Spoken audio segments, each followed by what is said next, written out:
Vous entrez dans l'univers de Voix sauvages, le podcast natif qui retrace les itinéraires de vie inspirés de la nature. Les personnes que vous allez rencontrer ont toute une ligne directrice commune, la nature pour inspiration. Artistes, alchimistes, guérisseurs, explorateurs, rêveurs, mais avant tout architectes de leur propre vie, chacun puise son inspiration dans l'essence même des plantes, de la forêt, de l'océan et de toute la richesse que nous offre notre mère la Terre. Reconnexion à la nature sauvage et au vivant, voyage initiatique, conception de projets positifs, philosophie du vivant, je vous invite à passer quelques minutes suspendues aux côtés de chaque invité pour découvrir leur histoire, leur parcours et leurs projets, en espérant vous inspirer à votre tour à bâtir vos propres rêves d'enfant. Je suis Marion et je vous souhaite la bienvenue sur Voix sauvages.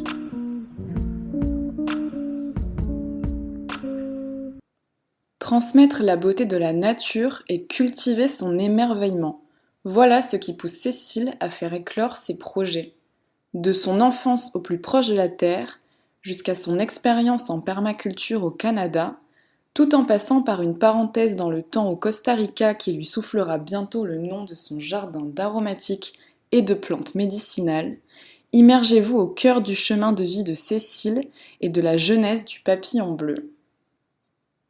Pour commencer, j'aime bien revenir aux sources avec mes invités et j'aimerais savoir quel genre d'enfant tu étais et à quoi ressemblait ton enfance. Ok.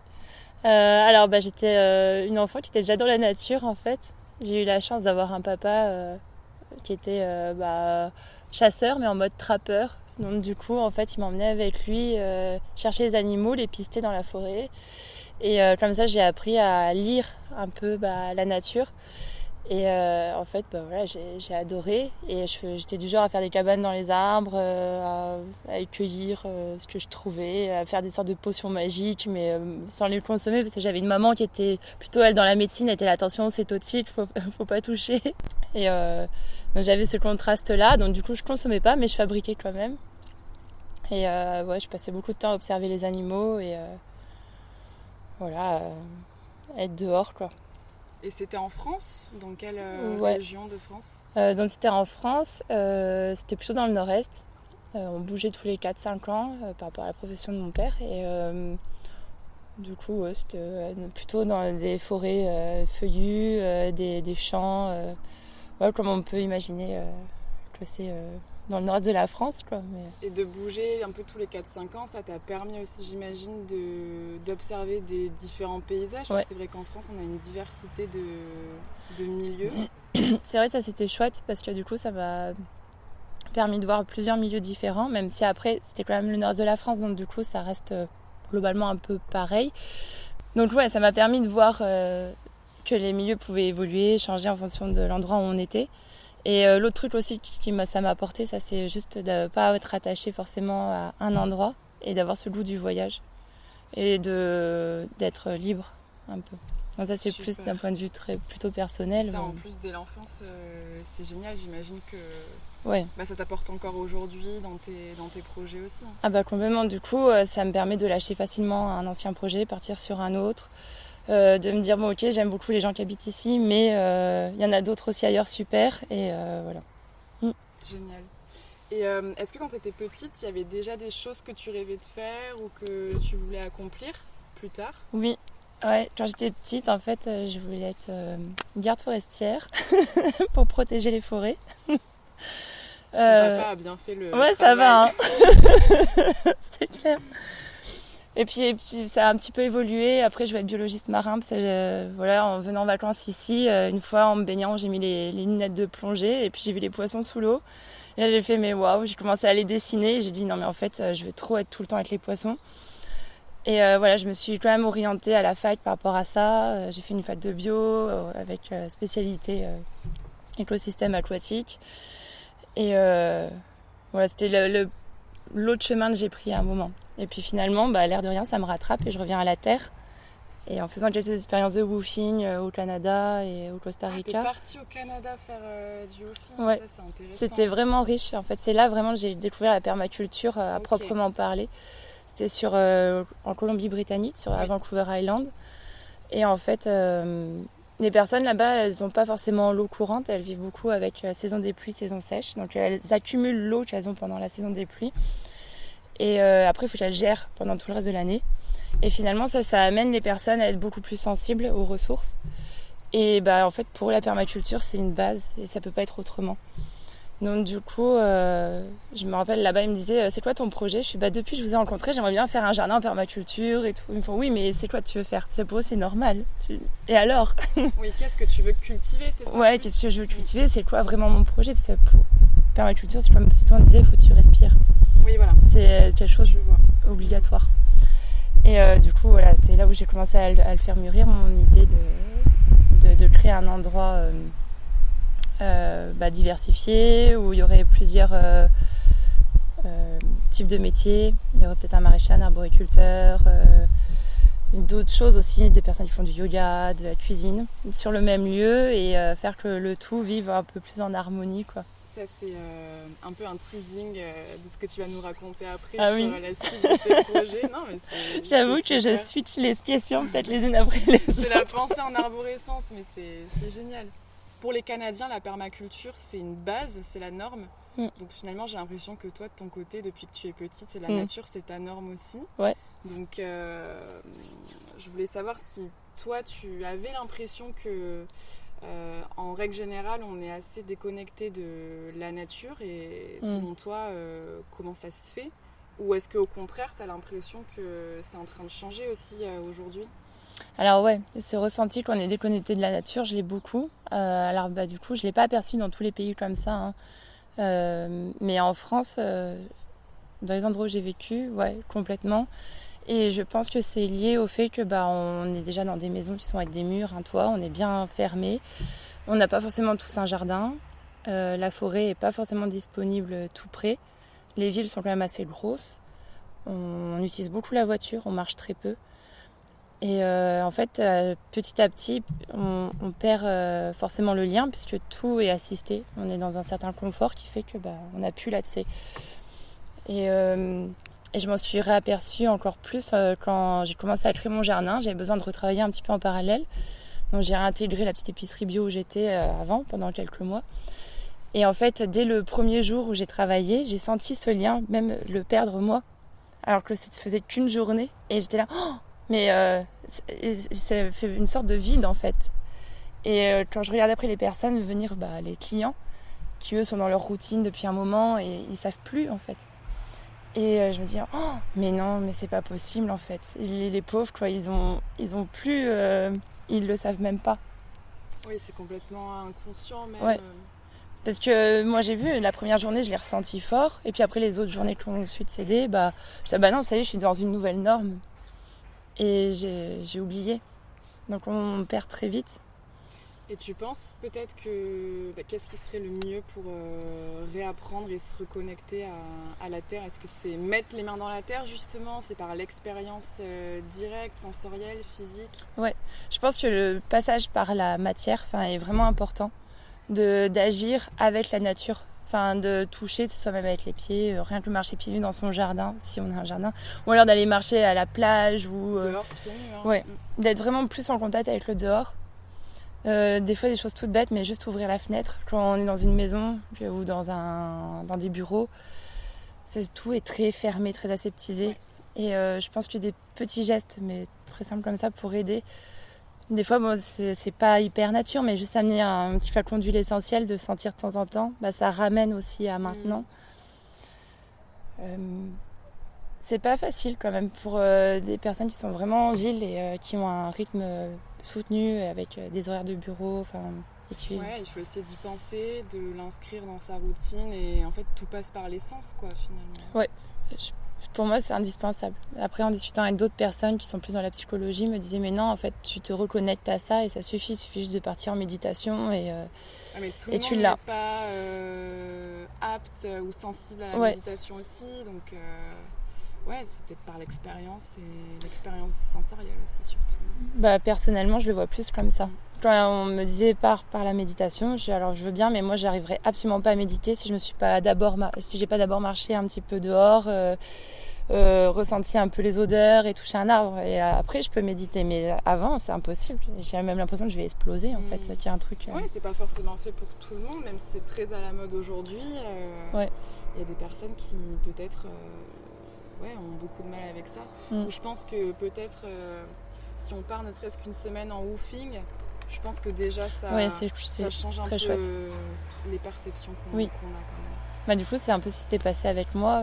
Même si depuis toute petite, je suis dehors grâce à mon père et tout ça. Mais le fait de réintégrer après le rythme de vie avec il y a vraiment le lever de soleil, le coucher de soleil, les saisons. Grâce au woofing au Canada, ça m'a changé. Tu veux dire que ça a été ton premier déclic ? Gros déclic pour te lancer dans ce que tu fais aujourd'hui ? Je pense. Ouais. C'était le bon gros déclic. Quand je suis revenue, c'était évident. J'étais là, forcément, je vais créer un endroit où j'ai contact avec les plantes tout le temps. C'est génial, ça fait la transition parce que j'aimerais bien qu'on passe sur le cheminement de tes projets. Ouais. Donc, est-ce que tu peux nous partager ton cheminement personnel et professionnel, même si tu en as déjà un petit peu parlé, jusqu'à la création de ton jardin d'aromatiques et de plantes médicinales qui s'appelle le papillon bleu. Ouais, carrément. Et pourquoi le papillon bleu aussi ? Oui, aussi. C'est clair. Alors, comment ça s'est passé ? Donc, comme je disais tout à l'heure, je suis partie d'abord pour faire une licence de bio avec la spécialité pour être biologiste marin après. Finalement, en fait, assez rapidement, en travaillant dans un bureau d'études, il y a des choses qui m'ont un peu déplu, surtout le manque de terrain. Beaucoup de travail statistique, surtout. Et je sentais que c'était pas pour moi, ce truc-là. Et du coup, j'ai fait une licence professionnelle en aquaculture, en aquariologie, donc je gardais toujours cette fibre avec les poissons, qui m'a ensuite amenée à travailler en animalerie. Et je voulais pas forcément que l'animalerie, je pense aussi aux aquariums publics comme ce qu'on a à Biarritz. Mais bon, donc je me retrouve là et finalement, en fait, je pensais pouvoir partager une passion, permettre aux gens de comprendre ce qu'était un écosystème aquatique. Les sensibiliser. Oui, les sensibiliser. Que ce soit vraiment un outil de sensibilisation et que les gens se rendent compte du sacré qu'il y a dans le vivant en ayant à la maison. Et la complexité qu'il peut y avoir quand on crée un aquarium, on recrée un petit écosystème. Donc bien connaître les paramètres d'eau, savoir quel poisson va avec quel autre, etc. Et en fait, je me suis aperçue que c'était assez utopique de penser à ça. Parce que en fait, les gens étaient plus là, ils ont de l'argent, ils veulent. Voilà, en fait, les animaux sont comme une chaise, une table qu'on irait acheter à Ikea. C'est un peu le même principe. Ou alors un caprice d'enfant où ils veulent faire un cadeau. Et ça m'a assez dégoûtée. Tu t'es heurtée à ça, tu t'attendais pas à... Pas comme ça, pas autant. Je me doutais que ça devait exister, mais waouh, c'est quand même la majorité des clients comme ça, donc du coup, moyen. Et en plus de ça, il y avait tout le côté maltraitance animale avec les grossistes, tout le voyage qu'il y a pour les animaux qui arrivent jusqu'en animalerie. Ça passe par, 4, 5 intermédiaires, voire même plus. Ces animaux qui viennent des fois de très loin. Quand je dis de loin, ça peut être Singapour, ça peut être République tchèque, tout ça. Une perte énorme sur la route. Ouais. Déjà, il y en a chez eux, chez les producteurs, après chez les grossistes, tous les intermédiaires. Il y en a encore de nouveau chez toi. Enfin, quand je dis chez toi, dans l'animalerie. Et il y en a encore chez les clients. Donc en fait, mais la mortalité, elle est énorme. Et là, c'est vraiment de la marchandise. Les soins je vais pas trop critiquer non plus, mais les soins à opérer sur les animaux quand ils sont en animalerie doivent être très faibles en prix, parce que sinon après on marge plus assez sur eux. Donc du coup c'est assez moche en fait. C'est l'antithèse du vivant quoi. Ah ouais. Ouais. Pour moi c'est un peu une sorte de boucherie et je m'y retrouvais absolument pas. Donc du coup, en prenant le contre-pied à ça, j'ai fini par travailler dans un centre de soins pour faune sauvage, et de l'Aldia qui a eu Starix. Oui. Donc là, j'étais d'abord en bénévole, puis après j'ai fait un service civique. Et en parallèle, je travaillais comme soigneuse aussi au refuge SPA. Donc là, c'était pour les chiens et les chats. Donc voilà, c'était pour contrebalancer. J'ai fait tellement d'horreur, j'ai l'impression ces années où j'étais en animalerie, qu'il fallait que je me récupère. Et là, en fait, j'ai réalisé que finalement, on soignait beaucoup les erreurs que faisaient les humains et pas forcément... Juste la prévention de santé des animaux. Ouais. Il y avait toute la part, je pense, sensibilisation qui manquait dans ce travail-là, même s'il y est en partie, mais c'était pas assez fort pour moi. Et c'est dur en fait au quotidien de toujours réparer, et puis en sachant que par exemple quand tu lâches un animal sauvage, peut-être que dans 1 heure il est de retour dans ton centre parce qu'en fait il y a plus beaucoup de place pour les animaux sauvages ici, quoi. Et donc du coup face à ça je me suis dit je vais sensibiliser les gens. Donc j'ai fait un BAFA et avec cette idée d'être animatrice nature. Et là encore, il y avait des choses qui ne correspondaient pas. C'était plus par rapport à la nourriture qu'on nous servait le midi, la cantine, les choses comme ça, quand j'étais en colo. Et je me disais, c'est pas correct. Enfin, il y a encore quelque chose éthiquement qui n'est pas bon pour moi. Oui, c'est drôle cette dissonance cognitive dont on parle tout le temps. C'est-à-dire que tu es dans une animation nature en colonie de vacances, mais... je sais pas, mais j'imagine que tu vas manger des choses qui sont pas du tout locales, issues de circuits courts. Ouais. On enseigne des choses aux enfants, aux ados, mais dans la parole, mais dans les actes, ça suit pas, quoi. Dans les actes, pour moi, il manquait encore beaucoup. Et la nourriture, c'est quand même quelque chose c'est une base. Et en me renseignant un peu plus, finalement, j'ai compris aussi que l'agriculture, c'était aussi l'une des premières sources de destruction de l'environnement, quoi. Et que si on changeait pas notre façon de produire et de consommer, on s'en sortirait pas.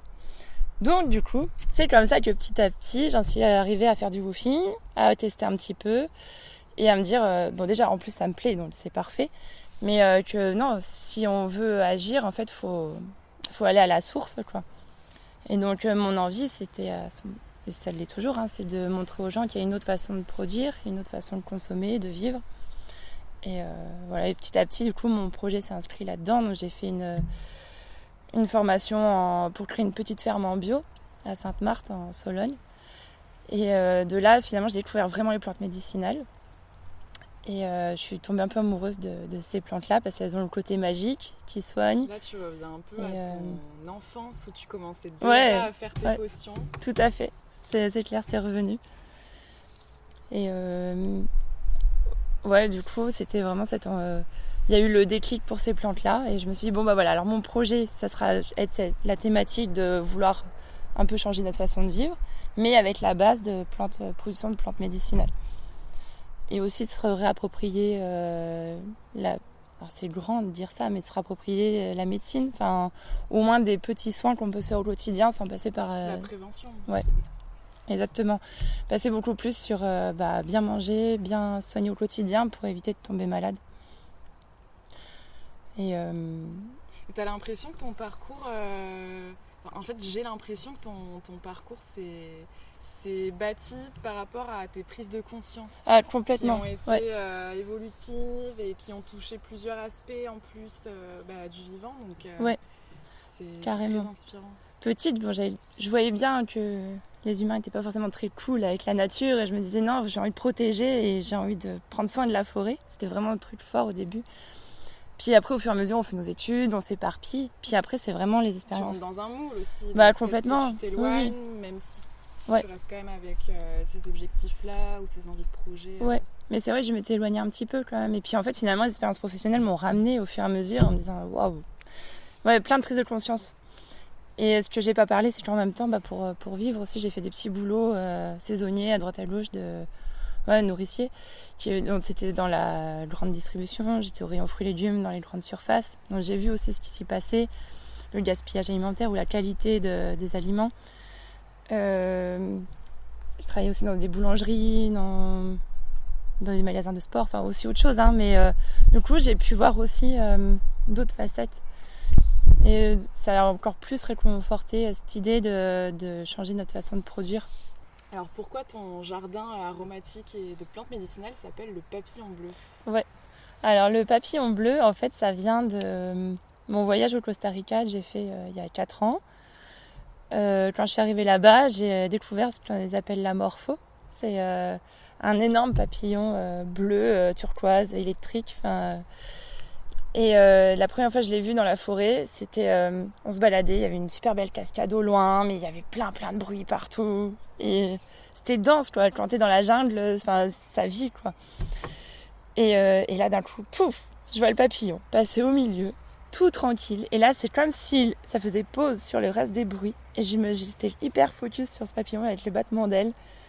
Et c'était une parenthèse dans tout ça. Et là, tu vois, en fait, il peut y avoir 2 rythmes différents.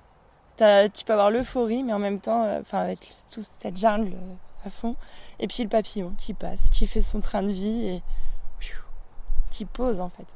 Et en fait, il m'a beaucoup marqué et je l'ai eu, je suis restée 5 mois là-bas. Et pendant les 5 mois, je l'ai retrouvé régulièrement. Et j'ai eu un coup de cœur pour lui. Mais c'est pas que ça, en fait. C'est que quand je suis rentrée, après, à un moment, je suis allée voir une thérapeute qui m'a fait avoir j'ai fermé les yeux, je suis partie, je sais pas si c'est une sorte d'hypnose. Et j'ai rencontré une enfant dans ce cheminement. Je sais pas si c'est une enfant intérieure ou quoi, peu importe. Mais en tout cas, il y avait une petite fille devant moi.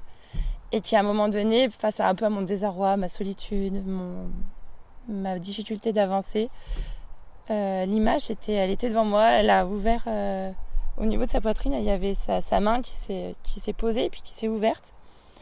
Et t'as les papillons qui ont commencé à sortir, en fait, comme de son plexus solaire, quoi, en fait. Mais des multitudes de papillons bleus, en fait, énormes. Et ils arrivaient sur ma main et moi, je les réintégrais, en fait. Je les remettais dans mon cœur, là, au niveau de la poitrine.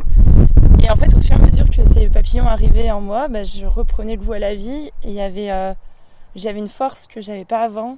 Et le truc que j'avais qui me manquait depuis toujours, je pouvais enfin le saisir. Et je me dis, c'est ça qui me nourrit, en fait.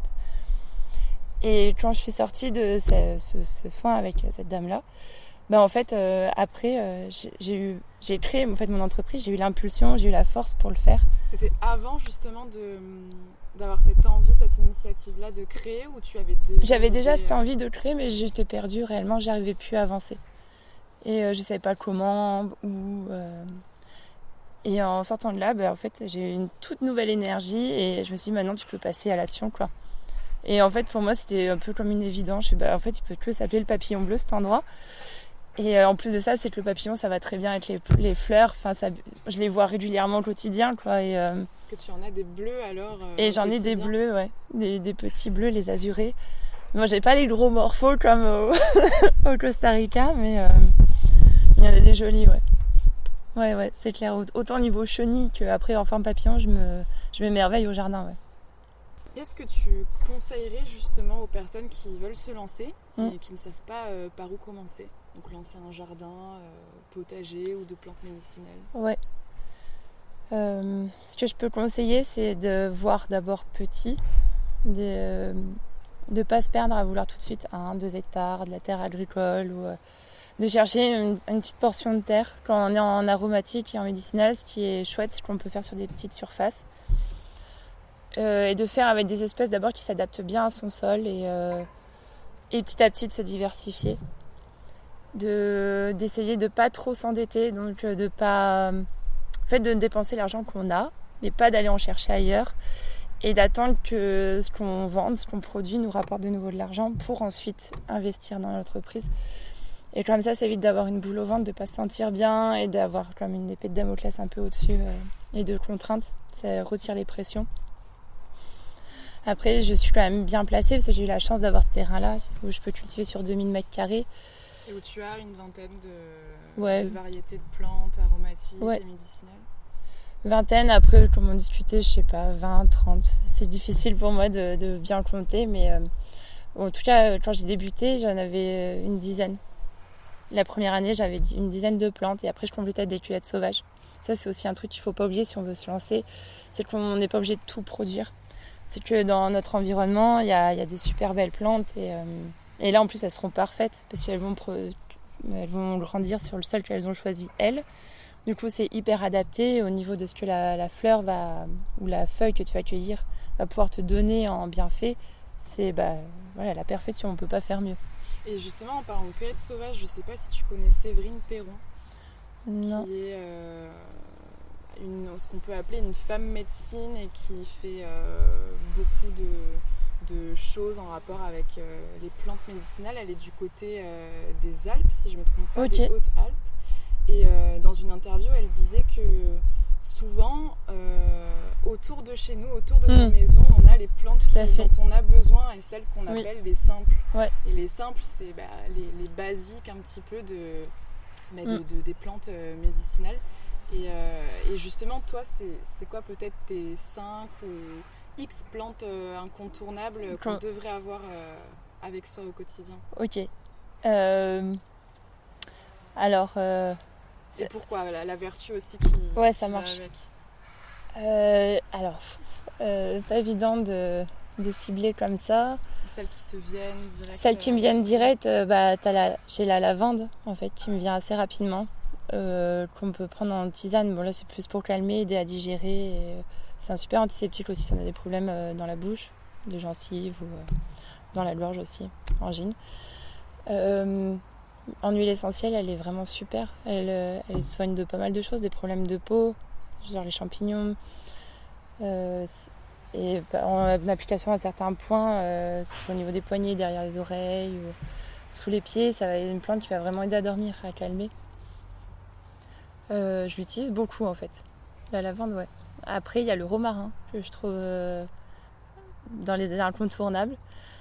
Pour le système immunitaire, donc ça va le stimuler. C'est aussi une belle plante qui va venir aider le foie. Et dans notre mode de vie ici, on a tendance à surcharger le foie, à lui en demander beaucoup. Donc elle va le protéger, mais en plus de ça, elle va lui permettre de détoxifier. Et puis c'est une belle plante qu'on l'a fait en macérat pour ensuite faire des massages relaxants. Quand on a des douleurs articulaires, musculaires, ça va venir relâcher. Donc ça va faire du bien. Ensuite, je réfléchis. Il y en a que j'ai ici. Alors tu parlais de la cueillette sauvage. Il y a aussi une belle plante que j'aime cueillir dans les alentours ici, c'est l'aubépine. Plante calmante aussi. C'est la saison en ce moment ? Oh non. Alors tu peux avoir la saison qui arrive bientôt pour cueillir les baies. Oui. Voire peut-être même c'est là. Je pense que ça doit être ok même. Ça. Je les cueille pas, du coup je sais pas trop où ça en est tout de suite. Mais, tu cueilles les feuilles toi ? Je cueille les boutons floraux. Ok. Ouais. Et c'est une super belle plante qui vient chasser les angoisses, calmer et réharmoniser le cœur aussi. Et qu'on peut prendre en infusion tout simplement. Ouais, mais c'est simple en plus, c'est en infusion. Donc oui, pareil, pour la lavande, le romarin en infusion, ça marche très bien. Donc il suffit de faire sécher. Et d'ailleurs, comment on peut faire sécher nos plantes quand on n'a pas de séchoir de façon très simple ? Alors, c'est pas évident.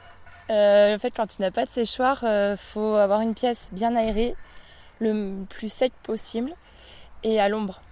Donc, il ne faut pas les mettre en plein soleil. Souvent, les gens pensent qu'en mettant au soleil, ça va sécher vite et c'est très bien, mais en fait, ça vient détruire aussi pas mal de choses. Des propriétés notamment. Oui, tout à fait. Donc, du coup, non, à l'ombre, pièce bien aérée, ventilée.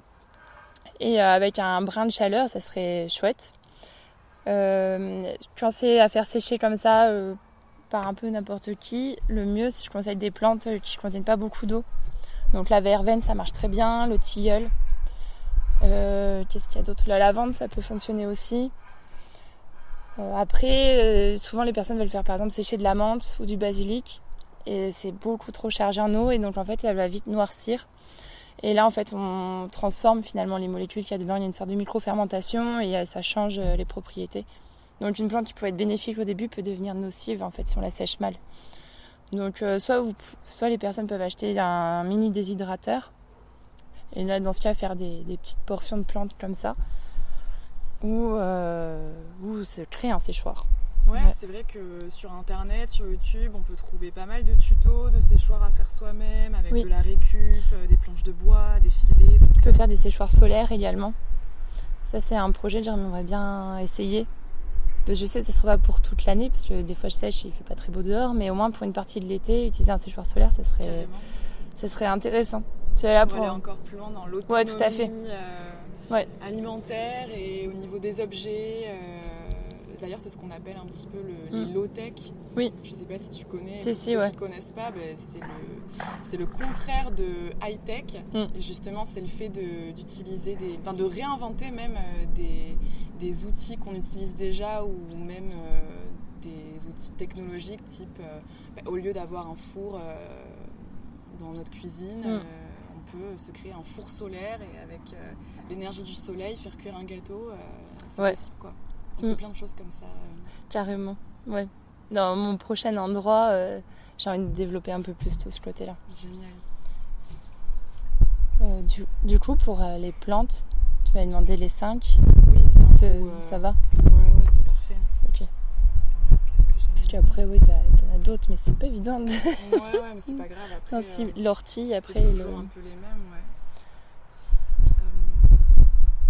Et qu'est-ce que t'apporte ton activité au quotidien? Qu'est-ce qui t'émerveille le plus? Ce qui m'émerveille le plus, en fait, dans ce que je fais, et qui me porte, en fait, c'est d'avoir réussi à créer un endroit où la vie peut reprendre et où j'y découvre des nouveautés presque tous les jours. Mais quand je dis des nouveautés, ça va être une chenille, ça va être un coléoptère particulier ou alors un petit mammifère. Mais presque tous les jours, je découvre une nouvelle espèce en fait dans mon jardin. Et je me dis, waouh, c'est quand même beau parce que là où j'ai créé mon jardin, c'était vraiment un ancien champ de maïs, il n'y avait rien et c'est du sable en plus. Il y a très peu de choses qui poussent. Normalement, c'est un sol qui était déterminé comme mort en fait quand j'ai commencé. Et de voir que finalement, il y a plein d'espèces qui arrivent et qui qui n'auraient jamais été là sans ma présence, ça fait vraiment du bien. Quels sont les outils de travail indispensables dont on a besoin pour être productrice de plantes aromatiques? Ok. Alors, médicinales. Alors, je fais très peu. Du coup, ce que je trouve indispensable, une bouette, la fourche bêche et un sécateur. Et c'est tout. Moi, c'est tout ce que j'utilise en fait. Finalement, il y a besoin de peu de choses. Et au niveau de l'arrosage, comment tu... Ah oui, si. Alors c'est là où c'est pas top, par contre, chez moi. Mais j'ai essayé autrement et ça fonctionnait pas. J'utilise un jet d'eau et j'arrose à la main. Je passe pied par pied. En même temps, ça me permet de voir les plantes au quotidien. Donc, comme ça, je sais si ça va ou ça va pas. Mais ce que je conseillerais, ça serait plutôt un système d'arrosage automatique avec un goutte à goutte. C'est ce qui est de mieux pour les plantes parce que comme ça elles ont juste la quantité d'eau qu'il faut au bon moment. Le seul truc c'est que j'ai essayé de faire ça ici et vu que je suis sur un sol très très drainant, en fait la goutte d'eau elle coule à la verticale et en fait elle permet pas du tout à la plante d'avoir assez à l'eau. Parce que finalement c'est sur même pas 1 centimètre que l'eau va pouvoir passer et après ça reste sec. C'est typique du sol sableux. Hein. Ouais. Et du coup, voilà, c'est pour ça que je préfère, tant pis, je passe plus de temps, mais au moins je sais que toutes les plantes ont accès à l'eau en arrosant directement au jet d'eau. Ouais. Et justement, je voulais savoir aussi quel lien tu entretenais avec tes plantes. Oui. Alors, du coup, j'aime bien les connaître depuis le début. Donc, je les sème, elles germent, je les repique au bon moment quand elles sont encore toutes petites. Et puis voilà, je les vois grandir. Et en fait, pour moi, c'est vraiment important de la connaître depuis le début pour ensuite l'installer dans mon jardin. J'ai besoin d'avoir ce lien en fait avec elles pour, je sais pas, c'est des compagnons de vie en fait. Et si par exemple je les acquiers un peu plus tard dans leur processus, si elles sont déjà adultes, quand elles arrivent je dis adultes, mais quand elles sont déjà bien développées et qu'elles arrivent au jardin, je prends du temps en fait pour les rencontrer. Et après, dès que je commence à cerner si elles ont besoin plutôt de lumière, d'ombre, plutôt beaucoup d'eau ou pas du tout, je les installe enfin quelque part au jardin. Et après, je vais vérifier sur internet si c'est ok. Donc tu fonctionnes de manière très intuitive et beaucoup et tu te plus. trompes rarement finalement. En tout cas, sur ça, pour l'instant, je touche du bois. Je me suis pas trop trompée. Donc avec l'observation et l'expérience, on a des infos en fait qui arrivent. À travers les 4 saisons aussi. Ah ouais, tu vois bien les évolutions et c'est génial. Ça, c'est un truc aussi qui te permet d'être relié, de bien cerner comment chaque chose vit autour et d'avoir ce regard observateur. C'est ce qu'on nous apprend en permaculture. D'ailleurs, beaucoup. C'est la première chose à faire. On arrive sur un terrain pour analyser un sol. Et j'avais fait une petite formation avec Louis Romain qui est du côté de Biarritz Ok. et qui est formateur en permaculture. Et il expliquait que l'idée avant de se lancer dans la culture potagère ou même de plantes, c'est bien d'observer comment évolue le terrain à travers les 4 saisons et voir le sens du vent, carrément. selon les moments de la journée. Donc, l'ensoleillement Ouais, c'est hyper important. 4 éléments. Et tu peux du coup observer sur l'année, donc là ça serait plus à l'échelle de ton terrain, mais aussi du coup ta plante, voir comment elle évolue de jour en jour et quels sont réellement ses besoins. Où est-ce que tu puisses ton inspiration pour continuer de développer ton jardin ? Alors d'où ça vient ? C'est une bonne question. Même à la création du jardin, en fait, j'ai commencé par le mandala. Donc c'est une forme arrondie, un cercle dans un cercle. Ça a été ton modèle de base, c'est de créer un jardin en mandala ? Alors la première pièce du jardin, c'était ça. J'ai commencé, j'avais une table ronde et un matin, je me lève, je dis c'est le centre. Et je sais pas quoi faire de cette table ronde en bois. Là, elle était là depuis 2 ans sur le côté du mur et je fais non mais ça c'est le centre, donc c'est parti. Et j'ai commencé à dessiner le mandala à partir de cette table. Et j'aime bien cette conception de cercle parce que les plantes grandissent davantage en fait. Enfin, comment expliquer ? T'as comme un petit écosystème qui se crée plus facilement en fait dans des formes circulaires que sur une forme linéaire. Du coup, ça résiste mieux aux intempéries, au vent, à la sécheresse. Les plantes sont plus en connexion les unes avec les autres aussi. Les racines s'entremêlent plus, alors que le linéaire, t'as quand même à chaque fois les passe-pieds sur les côtés où la terre est tassée et où il n'y a pas de vie, ou très peu. Alors que là, non. Donc d'abord, c'était créer cette forme circulaire. Et ensuite, j'ai greffé un peu... j'ai planté des arbres. Et quand je les ai plantés, les arbres, je les avais dans la main, je me suis baladée et j'ai pas fait de dessin. C'est juste en marchant, des fois je me dis, toi tu vas là, toi tu vas là-bas. C'est hyper intuitif, donc il y en a pour tout le monde. Mais, et ensuite, une fois que les arbres étaient placés, j'ai commencé à faire mes zones de culture. Donc même si j'aime bien les formes circulaires, donc j'essaie toujours de faire en fonction de l'arbre, donc faire autour. Mais après, du coup, ça serpente. Des fois, ça va d'un arbre à un autre en faisant une sorte de serpentine. Et, des formes plutôt arrondies que droites. Et en fait, du coup, maintenant, quand je continue à créer le jardin, j'essaie de regreffer des zones dans des zones. Donc, dès que je vois qu'il y a un peu trop d'espace vide, je recrée une zone de culture qui épouse la forme d'avant. Donc, voilà, c'est c'est assez artistique. Ouais. Toujours intuitif. Et toujours intuitif. Et après, d'où ça vient, je peux pas trop te dire. Tu t'écoutes et t'observes surtout En fait, c'est ton jardin lui-même qui t'inspire finalement. Ouais. Oui, aussi. Il y a l'endroit lui-même. Après, si je peux pas quand même trop clasher, c'est que des fois, il y a des plantes que je vais pouvoir... je vais préférer mettre à l'ombre. Non, du coup, je vais quand même regarder où c'est qu'il y a le plus d'ombre dans la journée et je vais faire en fonction de ça. Mais c'est assez secondaire, en fait, finalement. Donc, il y a une partie, c'est très scientifique, on va plutôt dire ça comme ça. Mais c'est pas ce qui prend le dessus. Ça ressemble à quoi une journée type au jardin, le papillon bleu ? Alors, quand c'est les bonnes journées, entre mars et septembre, le matin, c'est direction les serres. On ouvre pour que la chaleur ne monte pas trop vite. On regarde comment vont les jeunes plants, s'il y en a déjà qui ont très soif ou pas. C'est là où c'est ta pépinière un petit peu, c'est ça ? En fait, mes serres, je m'en sers pas pour cultiver, je m'en sers pour faire germer. Enfin, c'est là où je fais mes semis, mais les premiers stades des plants. Après, j'ai des très petites serres, donc du coup, rapidement, les plants passent dehors. Et après, c'est chouette parce que comme ça, ils s'adaptent au soleil, au vent, à la pluie. Donc, ils sont beaucoup plus costauds, en fait, que des plantes qui auraient vécu tout le temps en serre. Et donc, donc je vais ouvrir mes serres, je regarde comment va le petit monde parce qu'en fait, finalement, c'est les jeunes pousses qui sont les plus sensibles. Donc, du coup, s'il faut intervenir tout de suite, c'est là. Les autres qui sont installés dans le jardin, ils ont du temps. Enfin, c'est pas à une journée près que ça craint. Donc, je regarde qui a besoin d'eau ou alors qui va être repiqué aujourd'hui. Il y en a des fois qui, en une nuit ou une journée, poussent énormément. Donc, ça me donne déjà le planning pour les heures d'après. Et ensuite, je regarde les plants qu'il y a à l'extérieur. Pareil, savoir s'il y a besoin d'eau ou pas. Savoir ceux que je vais planter. En fait, à chaque fois, on passe une étape de plus. Et donc une fois que le bilan est fait, je me balade quand même dans tout le jardin, je fais le point. Et en fait, au fur et à mesure que je me balade, j'ai toutes les indications de la journée, enfin toutes les tâches que j'ai à faire. Et donc après ça, du coup, tu vas avoir une petite portion de plantation, une portion de repiquage. Je peux avoir aussi quelques livraisons qui vont se greffer par là. Donc je prends la voiture et je m'en vais voir certains magasins ou certains particuliers.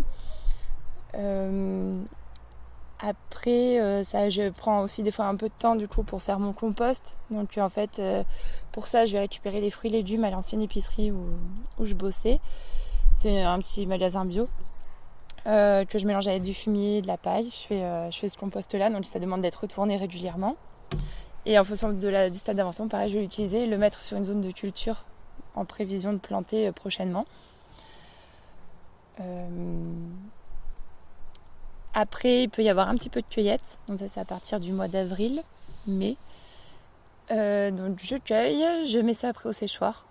Donc c'est une petite pièce que j'ai raménagée exprès pour faire sécher. Elle fait 12 mètres carrés, mais par contre j'ai 30 mètres carrés de clés de séchage. Puis c'est sur des étagères.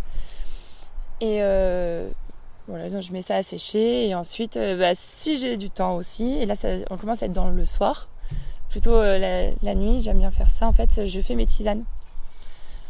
En fait, ce qui se passe la plupart du temps, j'aime pas être à l'intérieur, alors que dehors, il y a plein de choses à faire et qu'il fait beau. Donc j'attends qu'il fasse nuit pour être enfermée dans le séchoir et me faire mes petits mélanges. Donc voilà, je travaille la nuit pour les préparer. Et vers minuit, 1h du matin, je vais au jardin pour récupérer les limaces et les retirer des jeunes plants que je viens de mettre en terre ou de celles qui se baladent dans la serre et qui consomment les jeunes pousses. Donc je les prends, je les tue pas, hein, j'arrive plus, je peux pas tuer.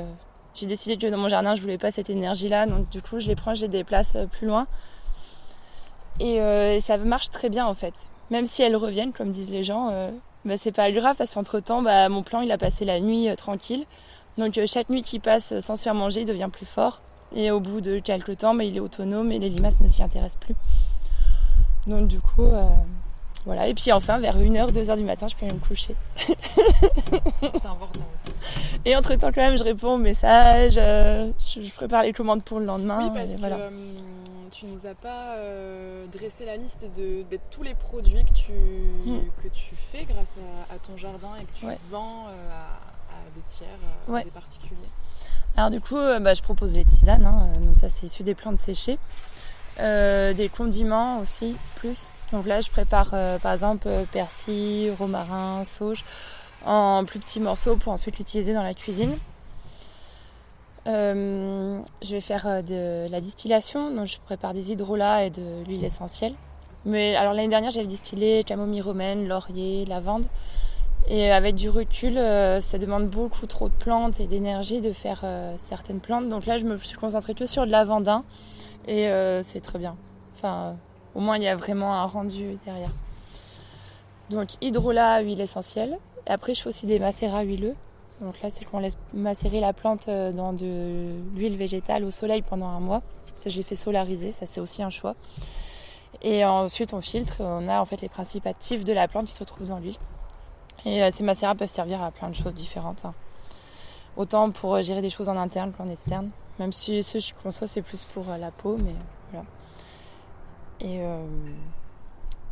c'est tout, je crois. Et ces produits-là, tu les vends directement, tu te déplaces dans le département, dans la région. Est-ce qu'on peut aussi les commander en ligne? Tu peux les expédier partout en France? Comment ça fonctionne si on est intéressé? Alors, j'avais un site internet juste avant. Là, on est en train de le remodifier. Donc, il y en a un nouveau qui va sortir. Ce sera un site vitrine où les gens pourront voir tout ce que je peux produire. Et après, ils m'enverront, il y aura un lien pour m'envoyer un message avec ce qu'ils veulent. Et là, je les appelle et on voit ce qui est possible d'être expédié ou pas. Donc ça peut être expédié quand c'est pas proche du jardin. Sinon, les personnes peuvent venir le récupérer directement sur place ou me retrouver au marché de la Benne le jeudi après-midi, jeudi soir. En fait, ce qui se passe, c'est que quand on est intéressé par... Oui, je vends des plants aussi au passage, j'ai oublié. Quand on était intéressé par un de mes produits, on m'appelle, on peut prendre rendez-vous. Et là, on voit qu'est-ce qui est le plus arrangeant pour la personne ou pour moi. Donc c'est soit de venir au jardin, soit de venir au marché. ou alors je viens livrer. Et tu organises aussi des visites de ton jardin. Alors c'est tous les mois Oui.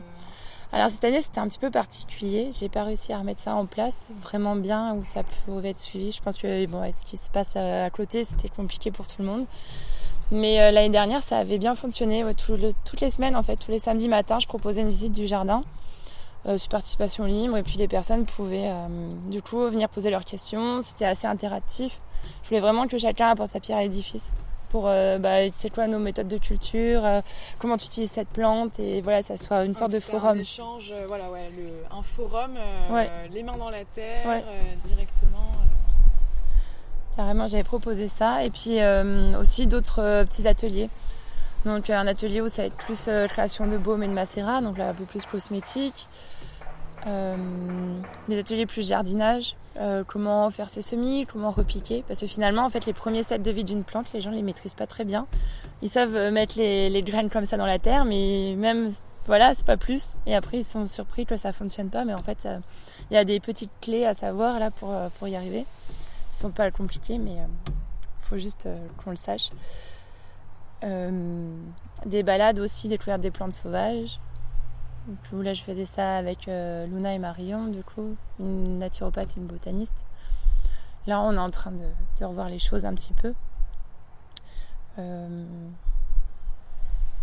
qu'il y avait d'autre ? Je pense que c'est à peu près bien, parce qu'après dans les ateliers jardin il y a aussi comprendre le sol. Qu'est-ce qu'il faut faire pour... La base. Ouais, c'est ça. Parce qu'en fait, on parle souvent des produits pour traiter les plantes et qu'est-ce que je fais une fois que j'ai ce champignon, qu'est-ce que je fais une fois que j'ai cet insecte et tout. Mais en fait, il y a énormément, c'est comme pour notre santé à nous, dans la prévention. Et si on veut avoir une plante en bonne santé, faut qu'on ait un bon sol. Et en fait, la base de toute culture, mais on devrait avoir ça dans l'agriculture en général pour n'importe quel légume, c'est d'avoir un sol vivant et en bonne santé. Et si tu as ça, en fait, ta plante, forcément, elle sera bien. Il n'y aura pas de problème derrière. Donc du coup, je vais proposer des ateliers aussi où on apprend à créer un sol en fonction de la nature initiale du sol. Donc si c'est plutôt argileux, sableux, calcaire, voilà.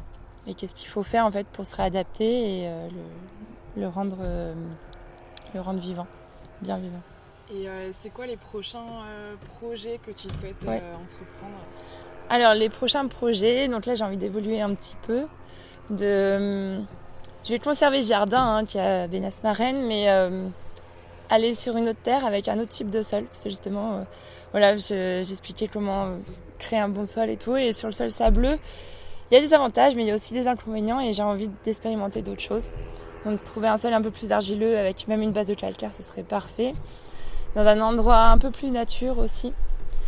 Et dans le sens où en fait j'aimerais bien que cet endroit soit un lieu d'accueil pour des personnes qui voudraient passer un petit séjour pour être autant dans leur tente que dans un tipi ou une maison dans les arbres à voir, mais où en fait donc elles pourraient d'une part se ressourcer, être au contact vraiment de la nature et moi en parallèle je propose des activités en lien avec les plantes et les animaux et puis où il y aurait peut-être des petits ateliers où elles pourraient réapproprier des petits savoir-faire en fait, de recréer ces petites potions magiques perso quoi. Génial. On va suivre ça de très près alors. Et pour terminer avec tes inspirations au quotidien, est-ce qu'il y a d'autres projets autour de la nature, du vivant que tu as envie de nous partager, que ce soit en local ou même peu importe où ailleurs? Je réfléchis du coup. Alors ça serait c'est encore des rêves mais un projet peut-être encore plus en lien avec la nature et là ce serait carrément de faire des expéditions. On part avec très peu de choses, sac à dos, tente, sac de couchage et puis on va dans un endroit que j'ai repéré quand même avant que je trouve vraiment joli et riche et qu'on a ici immergé pour l'histoire d'un week-end de 2-3 jours et où il y aurait des connaissances qui seraient délivrées aux personnes, mais aussi ce savoir-vivre au quotidien dans la nature. Ça serait super. J'aimerais beaucoup, ouais. Et pas forcément qu'en France, faire ça un peu partout dans les endroits où je suis allée, j'ai trouvé magique et j'aimerais bien les emmener expérimenter ça. Ouais. Et ça t'évoque quoi la notion de vivre en harmonie avec la nature ? Est-ce que tu as fait d'autres choix de vie, mis à part le jardin, dans ce sens ?